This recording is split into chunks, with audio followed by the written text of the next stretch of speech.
আপু please please আমার ঘরটা লাগবে আপু, আমি সারা এলাকায় খুঁজে একটা ঘরও পাইতাছি না আপু। এই ঘরটা আমার ভাড়া দিলে বেশি ভালো হয় আপু। ঠিক আচ্ছা আছে, ভাই, ঠিক আছে, আপনি যেহেতু এত হাতে পায়ে ধরে বলতেছেন, আচ্ছা ঠিক আছে, আপনাকেই দিলাম, যান। আর ভাড়াটা একটু কমাই দিয়েন, হ্যাঁ? এই, আমার কাছে টাকা পয়সা একটু শর্ট আছে। আচ্ছা আচ্ছা, ঠিক আছে ঠিক আছে। হ্যাঁ। আপু শুনলাম আপনারা বলে ঘর ভাড়া দিচ্ছেন। হ্যাঁ, ঘর ভাড়া তো হয়ে গেছে, এই মাত্র ওনার সাথে কন্টাক্ট হলো। আচ্ছা ভাড়া দিয়ে দিছেন না?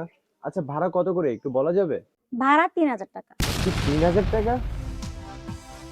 ৩,০০০ টাকা? আমি আজকে সারাদিন ধরে রুম খুঁজতেছি, যেইখানে যে ৫,০০০ ৬,০০০ টাকা রুম ভাড়া, আর এই জায়গায় ৩,০০০। দেখি পোলাটারে ভুলভাল বুঝাইয়া রুমটা নিতে পারি নাকি। আরে ভাই, আপনি ৩,০০০ টাকা রুম নেওয়ার জন্য পাগল হয়ে গেছেন?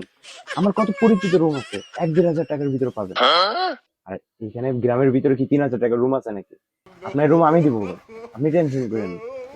এ আপু, আপনি ঘর ভাড়া আমার থেকে ৩,০০০ টাকা চাইতেছেন না? কত জায়গায় অ্যাভেলেবেল ১-১,৫০০ টাকা দিয়ে ঘর, আপনি আমার অসহায় পায় ৩,০০০ টাকা ঘর নিছেন, আপনার ঘর আমি নিমুই না। এই আপু, উনি যেহেতু রুমটা নিবে না, রুমটা আমাকে দিয়ে দেন।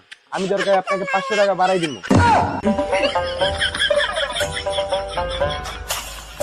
সরি আপু, আমার ভুল হয়ে গেছে আপু, আপনার ঘরটা আমার দেন। আমি আমার বাইরে ঘর লাগবে না, আপনার ঘরটা আমার দেন আপু। যাও, তোমার মতো ভাড়াটি আমার লাগবে না।